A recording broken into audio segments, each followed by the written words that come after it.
Now, I know All there's right. a couple of things that we want to talk about, but I would like to show you something. I want Okay. to show you how far I descend into architectural nerdism. The descent continues. Okay. Blackwing volumes. Tell me about this. Tell me what this is. This thing I don't know about. Is that It is is that the Frank? Frank Lloyd Wright Special Edition Blackwing pencils. I can hear the pencils. Can you give those a little shake? Nice, nice. They come This in. is super nerdy. This is Who super needs nerdy. this? Who needs this? Nice special black. For those of you listening, you don't get to see the unboxing happening in front of us at the moment here. And then the special Frank Lloyd Wright inspired designs on the side of the pencil. What's the name of Frank's red? How come I can't Cherokee remember this? Red. Thank you. So how come the box isn't Cherokee Red? Jeez. Well, because Come on, it's Frank. Blackwing. That is there their. you go. That is the, That the brand I of could the, see that. That could be confusing for people. Okay. but it has the Cherokee Red Frank Lloyd Wright logo on it. I will And allow it. the special picture, and then a nice little story about Frank on one side and what the pencils, the Frank Lloyd Wright pattern. It's more of like the patterns that you would see on the clear story of his Usonian houses. If you're familiar with those. No, I'm not. But Well, you I'll need look to it get up. out more often there, pal. well, that's true. as I write with my Frank Lloyd Wright Acme fountain pen. Here, There you go. I did refill it. Finally. See? Yeah. And Just so you know, I'm taking analog notes back on the analog and the notebook. right. And just so you know, because the last time I purchased Blackwing pencils, and this is the last of the Blackwing pencils that I purchased. Hold that eraser up to the lens. I want to this is Let's see where it's- we'll this put is it a in front. super nerdy pencil. Yes. Where you take the That's like an artist's you take brush the of an eraser out and you can extend What? it or stuff like that. And Oh my gosh. so these aren't cheap for a box of 12. Huh? Just these aren't they're about on par with maybe a box of 60 number 2 Ticonderogas for a Okay. box of And 12. how many are in there? 12. Okay. But So it's a The- 5x. It's a 5x but spend the here. special Frank Lloyd Wright one. So the reason why I'm bringing this up is because I had a box of these and told the kids to don't use them. They're my special pencils. Don't use my special pencils. Did you catch someone using your special They used all of them. All of them. They must be damn good. I got So, no, they're just like, The well, I couldn't find fastest a way, pencil. Cormac, the fastest way to give yourself a raise is to cut expenses. I'm just saying. You mean kids? I mean expenses. Cut them off. But this one, this special architecturally nerdy box is, go ahead and guess. How much? Yeah, shipping and handling. Oh, God, $35. Pretty close. Well, $35 plus shipping and handling. So yes. That's like $3 a pencil, $4 a pencil. Jeez. Yeah. So Which this is funny means because please leave them alone, kids. Don't touch my dang Yeah. pencils. you got to put them in your safe. So with this box though now, like okay, if you get a box of Ticonderogas, Yeah. you can literally recycle the box. This Sure. box, you're not getting rid of this box. Now not you've getting rid of got this box. some keepsake of a box that There you've you got go. that your children have to deal with someday. He'll be like, Experience. he'll be like, chuck that They will chuck it. Frank Lloyd garbage. Okay, there's the show title. And people will have Oh to my listen to gosh. what that means because Yeah, well, I mean, it's a trigger. I mean, some people are going to be like, yeah, and then What? they're going to listen and be disappointed. And then Like, other "Oh, people are going to be man." like, that's blasphemous. And exactly. We're going to sharpen our pitchforks and get our torches and find this Cormac Fallon. Canceled. So, with that odd pronunciation of my name, there's a couple of like things that we need to talk about. You and I have both been away from our home bases, and Yes, so I want to talk about that. But I traveled back to Baltimore for our office collaboration day, which was a great time, getting to basically have a big office meeting, 2-day office meeting with a lot of different events and talking about strategic plan and business plans and moving forward. But oh my gosh. Do all the offices come together? Yeah, Do all three offices come together? Okay. all 3 offices and all of the remote employees all come So together. did you get to meet Slade in person? So Slade, I did not get a chance to meet. And the reason I didn't get a chance to meet Slade is because Slade was getting married. I mean, likely excuse, but whatever. Right. This is architecture. Exactly. All that other stuff comes. I was like, has he not learned architecture. yet that family second? Architecture's your bride. Right. No, actually, I'm rather excited for him. And so we'll get an opportunity to meet him in person. It'll happen. It only took us 3 years to exactly meet in person. Exactly. Yeah. See, so, but my gosh, how many times I heard my name incorrectly pronounced. And then what was even better. This is what readers do. They guess. If you read a word and you don't know how it's you make up your own and you go with it. So my favorite one is we were having, he's never going to listen to this, so I'm just going to go ahead and tell this story. But so for going on 10 years now, I've worked at Air St. Gross and worked on several projects next to Adam Gross, who is retiring this year, and had this fantastic presentation about the history of Air St. Gross, which I'm going to wax poetic about, like the need for understanding about like architectural history and all of this other stuff a little bit later if I do it all. But I swear there has not been a single day that he has ever pronounced my name correctly to the point where it's only 10 years. Yeah. It's only 10 years. So I jokingly said, I'm kind of glad you're retiring because at least I might be able to regain my name and its correct pronunciation. He's like, what? Nice. I've been saying it wrong this whole time? Nice passive aggressive move right there. That's good. Like, come on now. Like, first of all, it's not Cormac.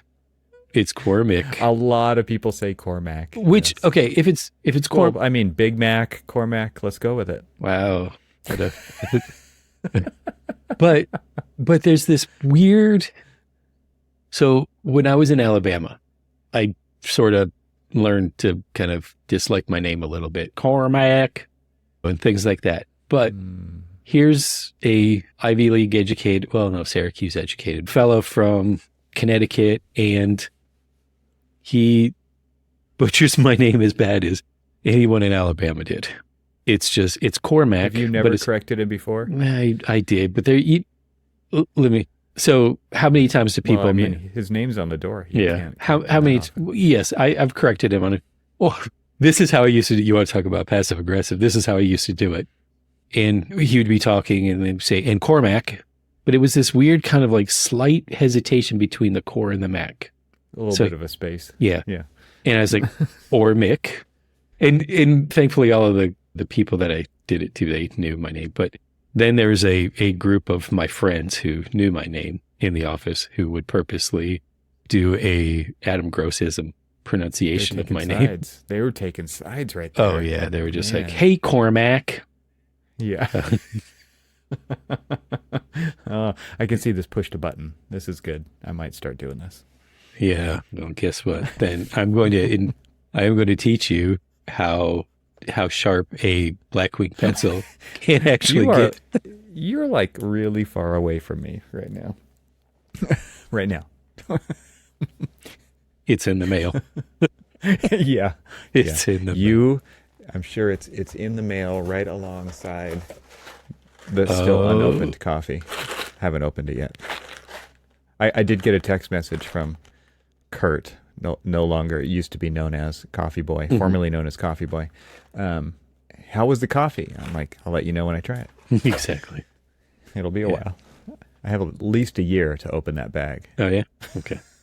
Well, that's how long it took it to show up. So I'll give you a review a year from now. Yeah, exactly. Wait, how long was our When was our 300th? July of 23. Oh, so well over a year you have. Well over a year. What's the shelf life on that? Yeah, that's a good question. Well, I mean, it's in a vacuum sealed bag, so I should be okay. Let's see if it actually, I doubt it has a date on it. Yeah, it was produced June 12th, I assume, of this year. Oh, so you said that we recorded that when? Oh, June 12th. July of 23, and this is June 12th. I assume it's 2024. Okay. Who knows? I was trying to I don't know rationalize whether or not coffee he actually... making process. Maybe he's had it since before that recording. Yeah. Maybe it's June of 2012. I think he had it out of spite. Just kept saying, nah. He was hoarding it. Exactly. But right. But so it was good because I got a chance to do a site visit on my Hopkins downtown Baltimore project, which, looking from afar and you people just sent me like this liminal space photo, and I'm like, what is that, Hopkins? Yes. I feel pretty good that I just pulled that out of nowhere. Exactly. But it's actually looking good. I'm not gonna. There's no shade to throw. It's actually looking really good.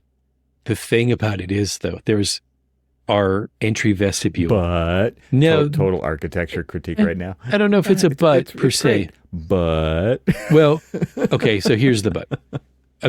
We've been looking at and talking about certain things about our entry vestibule for quite some time. And I keep looking at it on paper, and I'm like, God, I hope this doesn't feel like a really small space. But I go to that space and I'm like, wow, this is a lot bigger than I thought it was. Like, isn't that how it always is? I mean, you look at these things on freaking 2D screens forever. Yes. And you're like, oh, it's this, it's going to feel like this. Look, I put a little person in there. I can, no. Yes. When you go there in person, it's like, oh my God, this is way bigger than I thought. Mm-hmm. Or you're like, oh, it was exactly as small as I thought it was going to be. Well, maybe because you're remote, you couldn't do this, but was this the kind of thing that anybody like put a VR headset on? Because I feel like that actually does translate scale rather well. We did. Well, we did early on, especially for the client to kind of do some walkthroughs and things like that. But you guys had a lot of space requirements, right? Like the floor to floor was not, because this was a adaptive reuse. Yes. in some use of that. It is very much an adaptive reuse. And in fact, actually, we had this conversation while I was there, trying to basically identify that this is the largest adaptive reuse project that our office has done at well over 500,000 square feet of space. Lots. I think we need to come up with our own version of square feet. And there was this great YouTube channel for a long time called Donut Media that did a lot of car stuff, and they always said Hirschpers instead of horsepower. So maybe we have our version for square feet or something instead of square feet, which sounds square foots. Yeah, square footses. That's square footsies. That's a lot of square footses. That's a lot of square footses. You adaptive reused. Yes, that's awesome. And in the lobby space, there's this donor sponsored art wall that's going in that kind of traverses, kind of like pulls once you get into the lobby space through our very generously sized entry vestibule, and then you turn in. You are kind of like face to face with this really amazing art wall, but the art wall then kind of creeps up the stairs in the lobby, and these big grand stairs, and then it transforms into this like triple height space. It's when I'm now seeing the space transform, and I've seen this in renderings 1,000 times over the course of at least the past 5-6 years. To see it coming to shape, it's amazing. The space is actually going to be pretty amazing. That's cool. It's big. It's grand. It is. Yeah. It's easy sometimes, especially on projects that take a very long time, to sometimes dump on them because of how long it's taking. It's like, oh my gosh, this project is never going to end. Honestly, it's been kind of exciting. And maybe it's because I'm not in the day-to-day CA, which I kind of feel sad about because I actually love doing CA. But because I'm not on the day-to-day CA and kind of like just seeing it periodically as it evolves, it's been pretty amazing to actually see it like, oh, yeah, that detail worked. So that's cool. That it's you been guys had like a serious, that's the right word. I mean, it's like you guys had this scramble at the last, right? Because it was like an adaptive reuse of an adaptive reuse. Yeah, and programming was uncertain. Programming was interesting. I mean, program is honestly still going on, to this day. So like one of my main tasks on the project is to reprogram.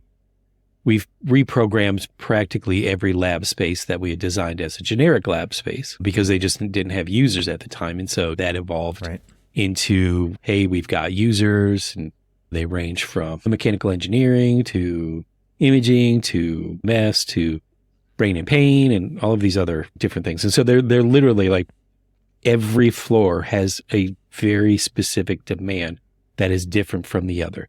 And when we originally designed them, every single floor was the same. And so we have 3 wings, and each wing has a different person. And so we have to concentrate on picture this. All of our design changes are being handled through ASIs. Remember the architectural supplemental instructions? So they're being handled through those. And so we're constantly basically reissuing per floor an ASI that is essentially a new bid package, a new and then it has to make of each floor. Like bidding out separately? Well, it still goes to the same in the CM in all of the contractors on there have them, but it are on the contract, but it's just basically you send it out and they give you their new change order cost. And so it's just this kind of like ongoing thing. It's interesting. It honestly, with COVID and everything else, it was sort of one of those necessary evils that was what we were going to do because they didn't have the users lined up. It would have probably been something that if COVID never happened, might have happened a lot sooner, but it is what it is. And so that's where we're at now. And what's fun and exciting is it is the gift that keeps on giving. Yeah, right. Kind of. Yeah. Kind of gift. But I mean, kind of gift. This is where I enjoy, thrive, and have fun sitting down with the users and really kind of just picking their brains as what do you do? And what do you do with this space? And how can we envision this space for you? It's interesting. I had a conversation earlier today with, I don't know if you know Matt Crissell. He's at Perkins and Will. He used to be at Kieran Timberlake. Okay. He teaches at Carnegie Mellon in the architecture department, one seminar a year. Super smart guy. Got to meet him for a few minutes at the last AIA convention in DC that we were at. Okay. And recorded a podcast episode today about his course that he's teaching. And it's about kind of designing a architectural practice. So coming at it from a different angle. Okay. But he talked about, he's a principal at Perkins and Will and leading their Philadelphia studio. And he talked about how a lot of times when, as an architect, you're interviewing a user group or a particular person about something, they have this kind of version of what they think they do. Mm-hmm. Yeah. And he's very much like, show me. Like, let's go to your space and show me, which isn't always possible, granted, right? But it's like, he says, a lot of times what users think they do and what they actually do are 2 completely different things. Oh, yeah. And you kind of need to see both because, I mean, and I didn't get a chance to bring this up with him, but I've experienced this myself, which is what their vision of how they want to work is usually a complete reaction to how they work now. Yes. And it's usually the opposite. It's like, I don't have this. I want all of that. Right. I can't do it this way. I want to do it exactly the opposite way. And because they really they've spent so much time in their current space and they really know the constraints and they really know the limitations, and they want to do better. They want to do more. They want to do things differently.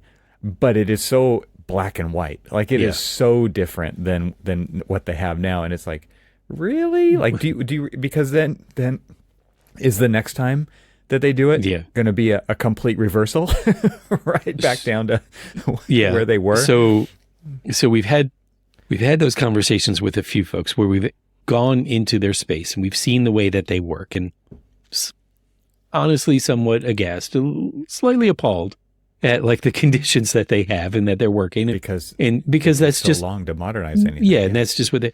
So when we're talking about this, it's like, oh well, I don't really know what we'll do with all of this space, or they'll be like, hey, you're showing me this single person office, and we want to try to fit like 3, 4, or 5 people in there, and you're like, well, it's not that big, right? I mean, we can't fit that many people in this. It's like, oh well, we do it now, so why can't we do it here? That question. That is no. That is totally a question that I actually will bring up with them. Is like, well, and then you can have to have the conversation with them about what code allows and what code doesn't allow, and not really specifically saying, oh, by the way, your space and the way that you've set it up does not meet code 1 iota. Yeah, but right.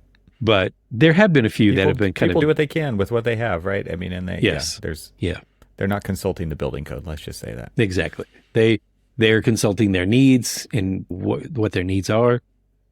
Mm-hmm. The good thing is that there's a little bit of flexibility in this space for them, in certain areas for them to grow. In other areas, we've also learned that no matter how much planning that you do ahead of time and how much time you spend talking to them about how they will be using the space that they're about to move into, once they move into it, they change it all.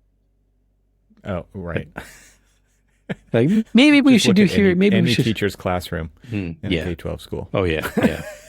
Oh, my gosh. When we used to do that, and I'm sure you did the same thing, it's like, if you're going to get any pictures of this project, do it before the teacher moves in. Photograph it before they move in. Yes, exactly. Absolutely. Or be married to a teacher that was working on a project, and then we set her room up. We, as in the firm, set her room up for her so that we could take photographs of it. Right. And then, of course, later on she changed it, but at least the soul of what we did, what we envisioned the room to be, was semi there for about she felt some 6 obligation weeks. To you, maybe. Probably. I doubt it. I doubt it. So this all firm meeting, is there anything else that happened there that was cool? Yeah, I mean, we talked about leadership change. We talked about retirements. There's a lot of, and this is the third, this is called a collaboration day. And so this was the third collaboration day since I've been there. COVID kind of got in the way of some of them. And then 10 years, 3 collaboration days. That's not a great track record. No. We don't, they're not yearly. It's not a yearly thing. Yeah. It is weird though, right? Like when you have multiple offices, like they just operate independently. Yes. It's hard to get everybody together. Exactly. And pricey. Oh yeah. Yeah. For sure. So that's why we typically do them 1 every 3 years. What's interesting is just the fact of having a conversation, kind of re-solidifying that, yes, there's a lot of change happening, but then there's a lot that we see is here, we're going to hold this steadfast, and in other areas where we recognize that we need to grow as a firm and change as a firm, and to have those open conversations, those open dialogues. I mean, there didn't seem to be a shy voice in the audience. And why was that? Why do you think that is? Is it because opinions are strong? Opinions are strong. Safe environment to actually voice your concerns? Yes, all of the above.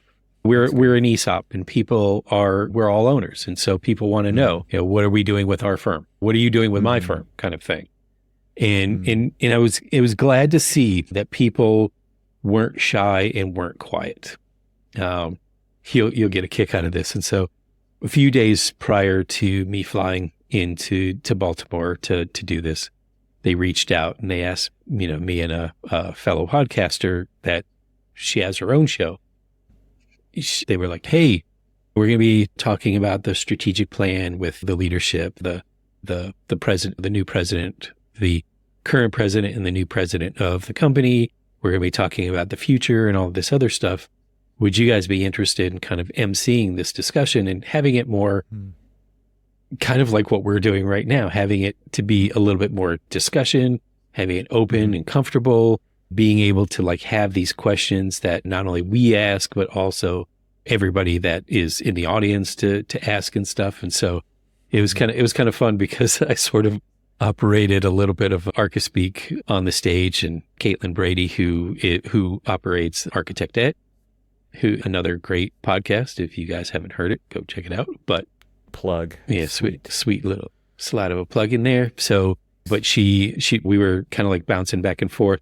And it was kind of funny though, is like, as we were asking questions, it felt kind of natural. She's just kind of like glanced over at me. It's like, all right, you take the next one, or do you got anything? Or, and vice versa. It was just like, hey, you guys had your own kind of body language conversation going on. Like, it worked. Who's taking this one? Exactly. It worked. It worked really well. It was very comfortable. Nice. I'm not a big fan of like sitting up on stage and having this. I mean, I'm comfortable sitting here privately in my house with you, in your house privately, and just having this conversation. And when you ask me to go up on stage, depending on like what it is, I can be comfortable. Yeah. Getting in front of clients, it's funny. It's like, it's totally different. I can get in front of clients and just like, I'm doing work. It's what I do. Like, and so, but it was so seamless. I kind of just slid right into it. We were no nerves, no nothing. I'm like, hey, this literally is almost another episode of either Archispeak or Architect Ed. So it was like awesome. Nice. Cool. So it was kind of fun. Everybody's just like, I didn't know you had a podcast. I'm like, dude, seriously, it's even in my bio. Don't you read my bio? Exactly. Jeez. Yeah. So if we get a spike from people in Baltimore, then it means that people in my own office are finally checking out something that I've been doing for at least, let's see, 10 out of the, 10 of the 10 years that I've been working there. The whole time that I've been there. Right. So. Did you all know that Cormac does a podcast? Yeah. He does it from the comfort of his own home back in the holler. So speaking of which, you were away and you went somewhere. Where'd you go? I did. I went to sunny San Diego. What was going on there? It was Autodesk University. Turns out once again, it wasn't in Vegas this year. It was it wasn't in Vegas 2 years ago either. It was in New Orleans, which I did not go to that one, but it was back in Vegas last year. And they had me come to that, and then they invited me back this year as a member of the press, of the podcasting press. Yeah, it was. I must have missed that invite. Yeah, it wasn't for this podcast. Yeah. It was for the architecture and technology podcast that I do. All right. Did you know I have another podcast, Cormac? It's in my bio. Oh, I must not have read that. So I would say the highlight, though, was a quick little field trip. I was supposed to go to the Salk. That part got canceled. Lame. But I did get to go to, I've been there. I went to UCSD and got to visit Geisel Library once again. Yes, I think I sent you a picture of that. You sent me a picture of that, and I would. That's another one that's on the bucket list. Should I share my screen? Absolutely, if you got it.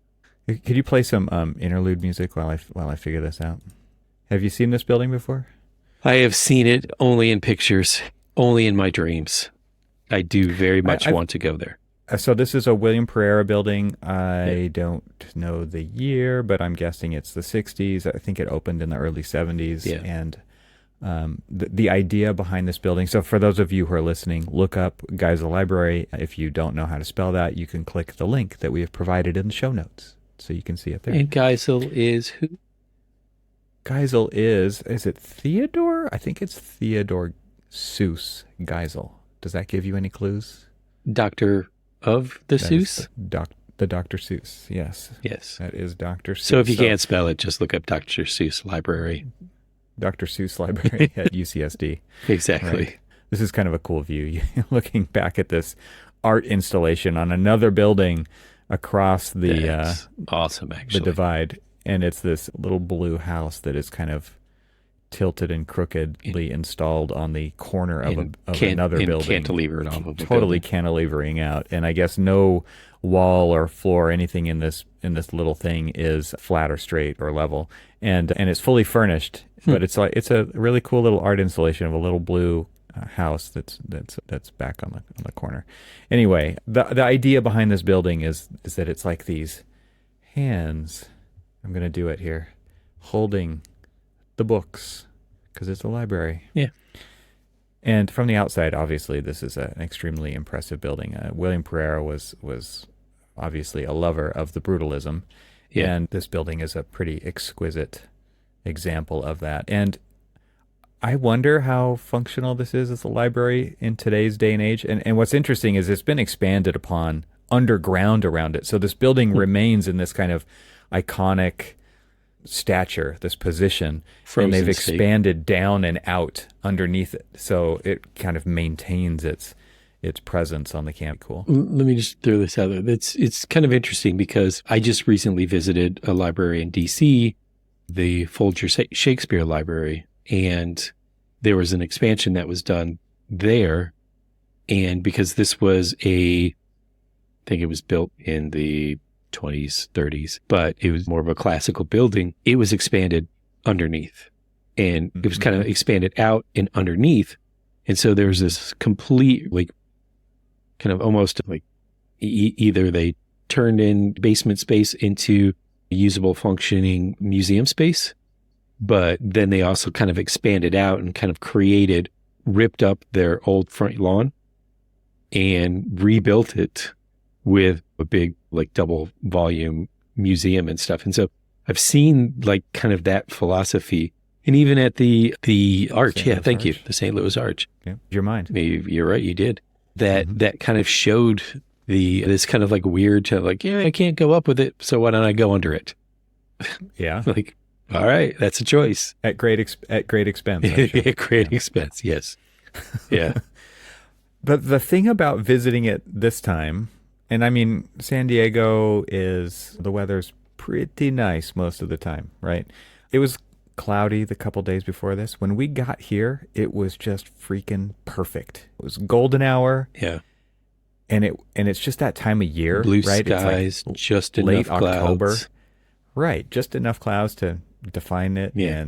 And the lighting is just gorgeous, and this is a cool view. This is actually the real entry to the building, which I had never been through before. I don't remember how I got into the building, but I didn't go this way. And so so you're actually a level below the plaza. So you go down a set of stairs to get to this point, which is this is along a main axis on the campus. So is this part of the expansion, or was this the original entry? I believe this is part of the original entry.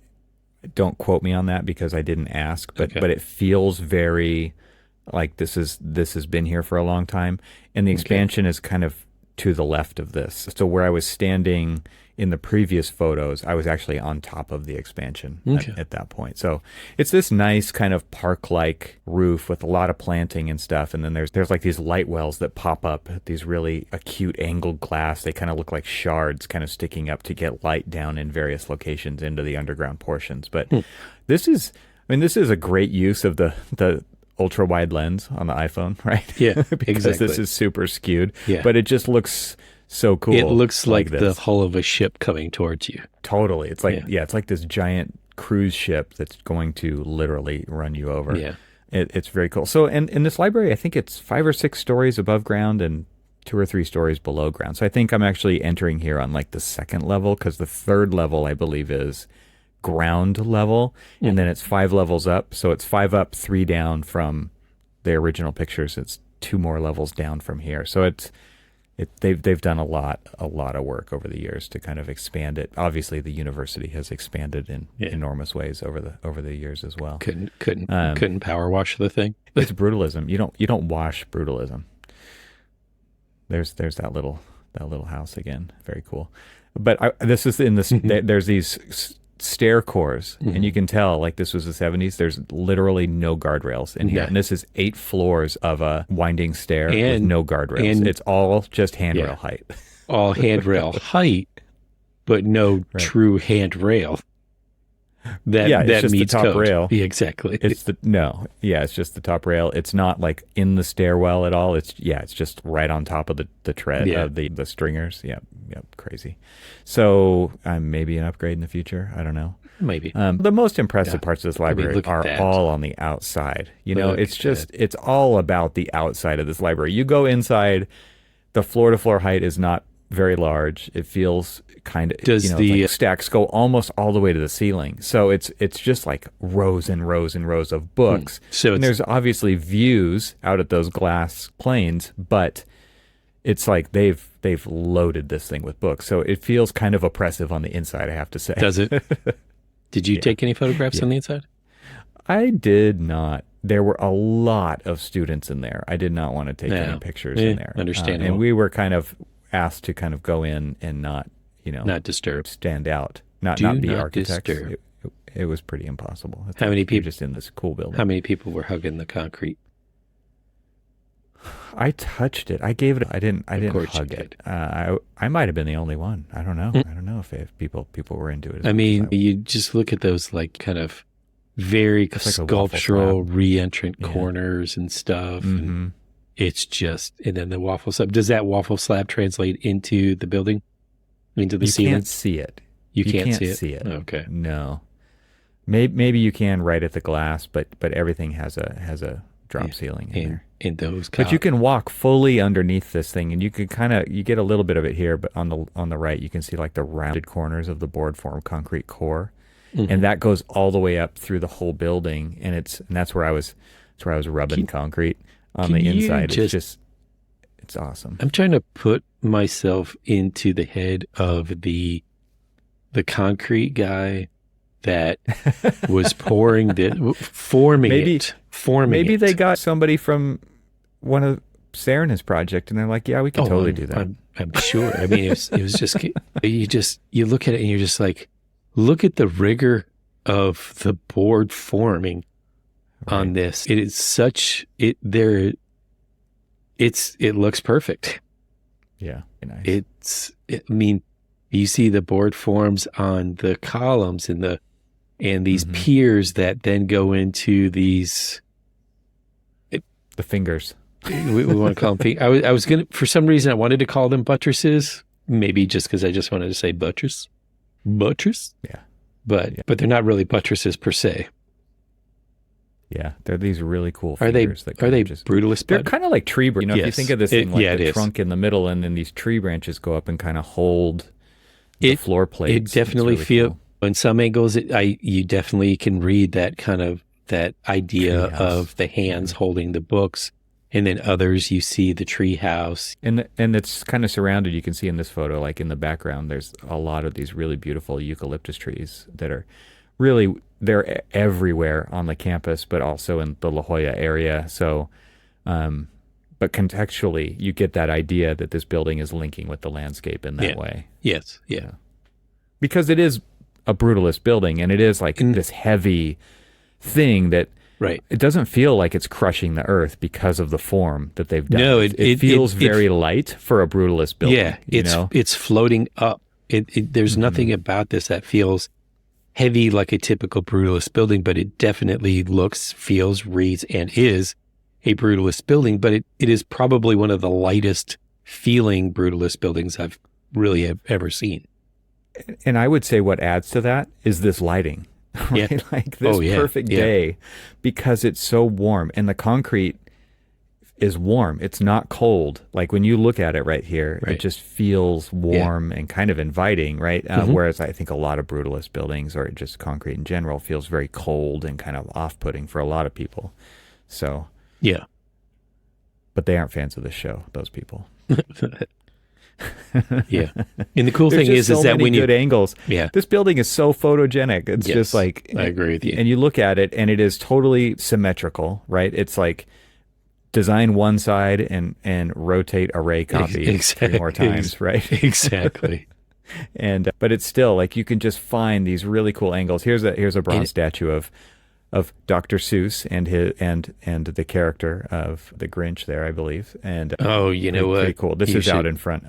He should be fired. Or is this the Cat in the Hat? That's the Cat in the Hat. Thanks. Yeah, I should have known that. I'll edit that. No, I won't edit that out. I won't. Yeah. Evan's an idiot. This proves it. And then I started taking these more detailed shots, and I thought, okay, this is kind of, this. Okay, so this is my 5x zoom on the new iPhone, which I am freaking loving. Yeah, because I can zoom totally in and get shots like this. And again, you see the re-entrant corners on the corner mullions of the glazing, and but look at the way that normally you just pick up. Look at the way that the reflection reads all of the overhangs. They look like cuts, right? But they look like cuts. They look like it's kind of a figure ground kind of feel to it. So you're in for a treat, my friend, because I noticed that too. And then I stepped back. Of course you did. And I think you said this building you sent me one looks, of the. Oh my gosh, it looks. This building looks a third of the weight of what you would normally experience because of that, right? Because of the mirror-like reflections that the glazing is providing with the overhangs, and all of a sudden now it looks like cuts in the building, and it looks like Swiss cheese. It looks even lighter. It almost looks like it's got a sunroof on it. Yeah. And so we definitely are going to have to put some of these in the show notes, as well as anybody who might watch the video. You'll be able to see some of these, and then your nice little stylized ones. I liked these. This definitely feels to me, when you did this and you sent this and also posted this, it felt like, ooh, this is going to be one of those book covers talking about the Geisel library. This is just this is on your in the newest version of the Photos app on the iPhone. There's all these photographic styles, right? Yeah. Most of those styles don't make sense for any photograph. Except for this one. But on a brutalist building, oh my gosh, those are look at this wicked cool to use. Look at those beautiful hard shadows that just kind of like form almost like this like rolling waves. And you can see all the dirt on the windows, and it doesn't even matter. No, exactly. Well, the cool thing is one of the shots, like this shot here, that is reflecting the sky. The sky. It makes it feel so light. There is, yes, the base. If you start to think about the center core of it, it feels heavy, but it doesn't ever really feel heavy. Again, it doesn't feel heavy because of the lightness of all of the columns that form the colonnade. That's exactly it. Yeah. Like the true core is minimized in the middle of the building and pulled back from the buttress that's flying down, right? Exactly. And creates that colonnade out front.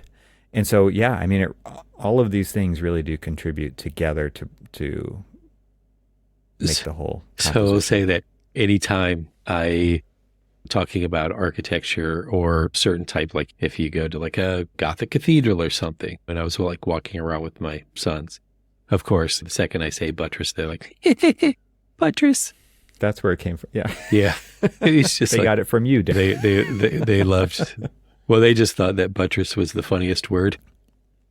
It is. So it is the funniest word. Anyway. No. That was the highlight of the technology conference right there. So you go to Autodesk. A 1970s brutalism building. So you go pre-AutoCAD. That was all hand drafted. So there's like nothing about that building. That was pure handcrafted, pure hand drawn, pure just like generated out of the mind of the architect and the structural engineer using slide rules and everything else. So there's nothing about anything that you were learning about how technology makes life easier and all of that other stuff at this conference was on display in this building. Timeless. It was timeless design. I'm sure people have their gripes about it. But, sure. I actually have a Pereira book. I have a Pereira monograph here. I should actually read the story of that project because it would probably enrich my thoughts about it, I'm sure. So one other so here's a technology thing. This is this is not at the conference, but I'll share my screen one more time here.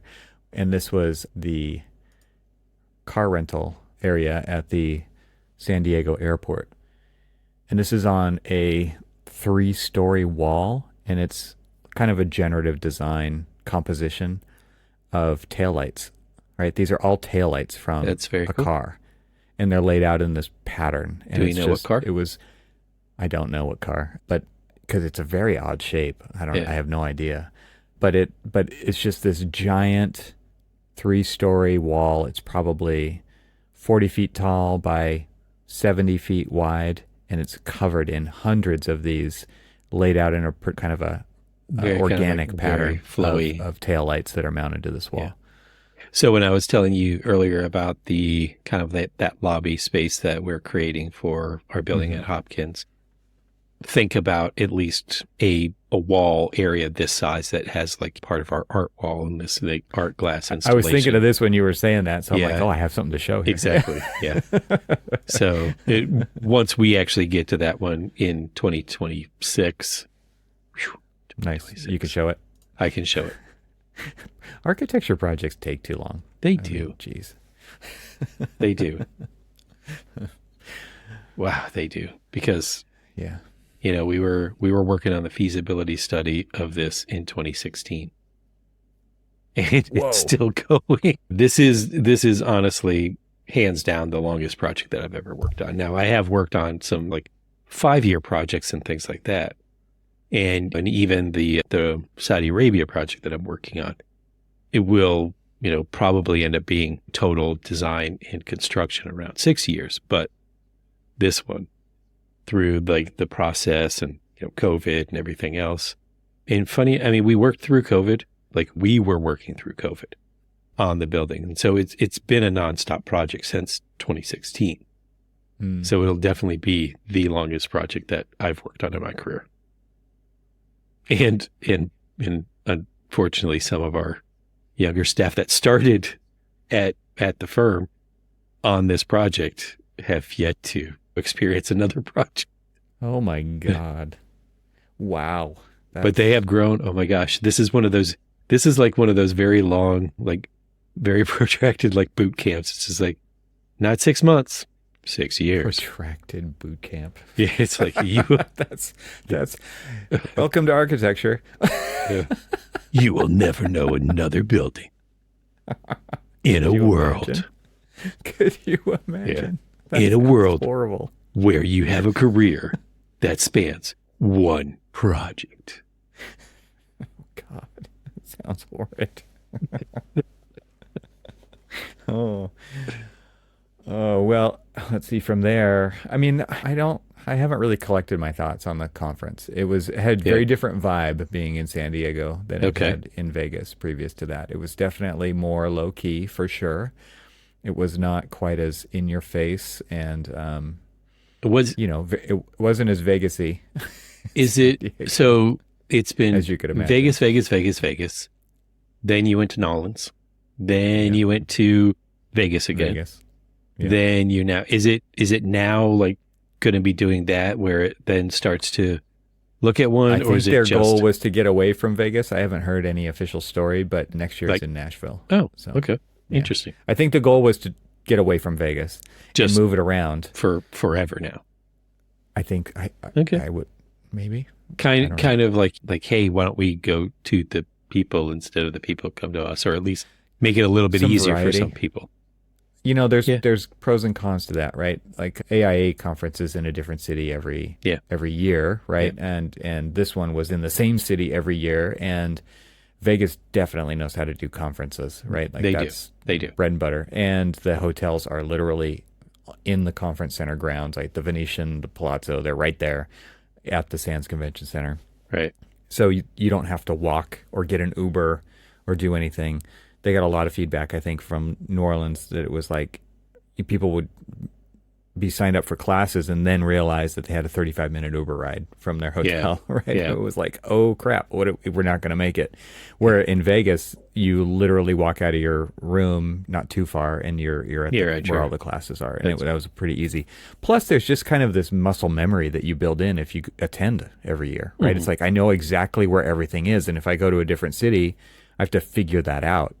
And that takes time. Like there's a learning curve to every convention center, to every city. So do you think, so for us going to AIA conventions in different cities, it gives us that opportunity to learn different cities and learn new architecture. It gives us that opportunity to visit the city and not go to the conference. I think that's what you're saying. We're not supposed to be talking about that. Right.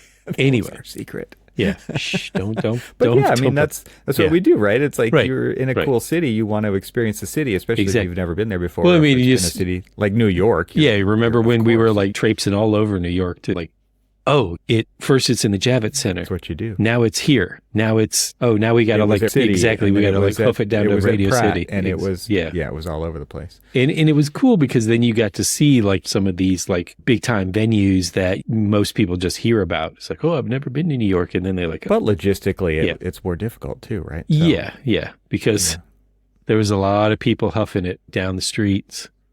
You're city biking, you're subwaying, you're taxiing, you're Ubering, you're whatever. You're doing all that stuff. And exactly. I mean, it wasn't that to that level in San Diego, but there was many hotels near right next to the convention center, which was fine. And then most of the day you're just at the convention center, and then we got to go out and do this one little field trip. That's you're like that just one little field trip, that one little awesome field trip. Yeah. It was cool. I mean, yeah, it was kind of cool. It was fun. It was good for me. Just like I've said on this podcast, every time we've gone to a conference, it's about the people for me. I'm not there for the classes. I'm not there for the keynotes as much. I do have to say thank you for inviting me, but I'm going to ignore all of it. I went. No, I went to the keynotes. I know. I'm kidding. and I will critique the architecture keynote. It was bad. It was not good. And if anybody who's listening saw that, I hope that you have similar feelings as I did. It needs a lot of help. It was seriously poorly read telepromptering. It was not good at all. So as you can see on the PowerPoint that I'm going to read off of, like it wasn't words on the screen, but the teleprompters are on the stage and behind us in the audience. Yeah. And it was a little too much robotic reading and awkward pauses. And here we are going to talk about architecture. And more practice. More practice. And it says like insert hand gesture. What did Biden do recently? I think there was like in his politicians read the teleprompter too, and it was like repeat line, because it was like there's like notes in red to repeat the last line to say it again for impact, and he literally read the part that said repeat last line. Oh man, when you rely on it a little too much, this is what happens. Yeah. I think we said this at the last AIA conference, though, too. It was there was actually a part where, and I won't name names, but there was a part where somebody said, I need everybody in the audience to sit down so that I can read the teleprompter. Right? Yes. There were a few that you could clearly tell it was just a straight read. The keynotes, they weren't. Like the first day keynote. Why am I blanking on his name? Because I was just talking about Arthur Brooks, which was just phenomenal.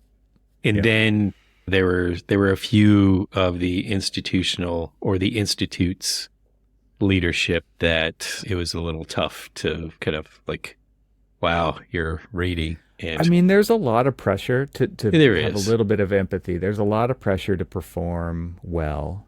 Yeah. And then you become reliant on these tools, right? And then you can't do it without the teleprompter all of a sudden, and you don't know what comes next, and you can't read the teleprompter, and it's like, oh crap, what do we do? So it was interesting. And so like I was telling you that I kind of did the little emceeing. We did the little emceeing, the two podcasters, for this thing. And both of us kind of had notes that we had been taking as we were like talking and kind of interviewing, like prepping for all of this. It's just like, what kind of message do we want to talk about? Like what do we want to highlight as part of like this discussion about the strategic plan? How do we humanize it? How to talk about what it means to like the people that live the firm every day. Mm-hmm. And so like I had a series of notes. And every so often I would like glance down and say, okay, what am I going to? And so I'd use it as a prompt, but not a teleprompter where I'm sitting here and holding it up and reading it. What's kind next? Of things. Sure. It was just like a little key to like, oh, this is what I'm going to need to say. And then I would just like, I A had, cue card. yeah, I had a script that I wrote out and then I rewrote it and I rewrote it. And it started to get ingrained into my head of like this. And then, of course, when I said it, it was probably completely different than what I wrote, but it was kind of like the gist of it, which I was just like, hey, I almost gave myself a little pat on the back for that one. I was just like, Nice. you did an okay job, pal. Awesome. Yeah. Good job, Cormac. I'll give you a good job. Thanks. An attaboy. Thanks. I appreciate it. Wish you were there. Yeah. Good job. You're like, I No, was like, I was so totally okay in sunny San Diego. Yes. Well, and then I drove to my mom's house to do another trip of Stuff. packing and bringing stuff back up here to Oregon. And then we did the Palm Springs 16-hour, 820-mile drive in one day. Wait, 16? We were going to break it up because Ugh. we learned that lesson before. But we were at like hour 10. Yeah. And I was like, I feel pretty good. Let's go for it. And she said, okay. And so we did. We left at 8 in. I got home at midnight. That was a long day, man. That was a long day. Yeah. Towing a big trailer, towing a big camping trailer. And yeah. It's slow going up I-5, all the way up California. All the way. Totally reminds me of like hey, let's go take the kid. Let's go pack up the truck. I thought about you. Yeah. It's just like, I remember about those drives that you do. Yeah. Oh, yeah. Dude. I feel for you. I just wanted it to be over because I didn't want to spend 2 days doing that. So let me ask you, when you got to the very end of it, did you start feeling, you're feeling good, and then did you hit that wall of loopiness? I didn't crash. Really? No, I didn't Okay. I didn't physically or crash. I was just so happy to be home, or to be close to be home. I could not wait to be home. Sometimes, especially when I'm by myself and it's like pitch black and stuff, I'm like, yeah. You're like leaning forward. You're doing some stretching in the seat, rolling the window down, like smacking yourself in the face. Yeah, sticking your head out the window like a dog. Wake up! Like splash. No, I've never experienced that ever. No, doesn't sound like it. No. Yeah. So it's been an eventful month. I have some homework for you, maybe for the next episode. I need to do this too. Write down all the states you've been to this year. Just this year. I mean, you're on the East Coast. This is easier for you. This is you may have more, but we'll see. We'll see. Because remember, can I include Canadian provinces as well? Yeah, you can. Okay. Sure. Places. Yeah. All right. Remember when I'm not saying it's a competition, but it might be. It actually sounds like you're trying to throw a gauntlet down. Challenge How many can you squeeze in before next week? I was going to say, let's see. I think I need to go down and visit my sister in Florida. Yeah. Didn't you already go down there once this year? Yes. I think you did. Yeah. So have I pretty much, it's not even pretty much. I think I've hit every state on the Eastern Seaboard this year. Oh, that's right. Because you went all the way up through Maine and everything. Yep. Jeez. All right. I'm going to declare myself a loser right now. I'm feeling you might want to. You sure you want to do this? Are you sure? We talk about the value of getting out of the office and doing this thing. And so we might as well keep score. All right. I'm writing it down. I got a homework assignment here. All right. Just states. Yeah. I can. Well, if you bring your guitar, we'll sing about it. There's Alabama. I wrote a song about it. Want to hear it go? Here it goes. Yeah. All right, then. Something to look forward to. Until next time. Yeah, absolutely. When we embarrass Evan in his meager, small. Although, here's the thing. You've got the West Coast, so it would be interesting to say how many miles did you do versus how many states did you do? Yeah. Well, keep track of mileage. It's too much. Like you can't either. You got too many miles on your car. Oh, so I got to tell you this because I send you, I take photographs of when I hit the perfect palindrome and then I send it off to you kind of thing. And I looked The down odometer palindrome. and I looked down and it was 88886. And I'm like, oh, 2 miles. I got to do this. And Did then you remember? And then I was talking to my daughter, and then I looked, and I'm looking over and all this other stuff, and I'm like, I got to remember this. And then I look back over, and right as I grab the thing, it clicks over to 88889. Damn! I did missed the same it. thing recently. I did the same thing recently. I missed it by 1 mile. I was like, now I have to wait till like 9. I know. He I was did just the like, same thing. I did the same thing. What's the next one? What's the next milestone? It's in a while. Yes. I don't know. Yeah. I've gotta. You'll be there soon enough. I got to get the kid for both Thanksgiving and for Christmas for winter break. So why don't they just lump that together? Jeez. I wish. Honestly, I wish. I could have swore that there was a time when maybe it was during the quarter era. Well, yeah, we used to get like winter break. Yeah. Right? Yeah. Yeah, but it was like 4 or 5 weeks worth. It wasn't just like this little measly, like, hey, we get off in mid to late December because like I'm going to be doing end of year reviews the week of the 19th of December. I'm like, hey, that's nice. Right. No one, I didn't sign. Nice. I would say I didn't sign up for the. Oh, and I did. It'll encourage you to keep them short and to the point because you don't want to be working. I may be a week off on when that is. Roughly, it's like around that like mid-December period. And mid-December. You're already checked out. Yeah, totally. Well, I'm hoping they're not. Right. All right. Yeah. All right. Good luck All on your right. homework. Yep.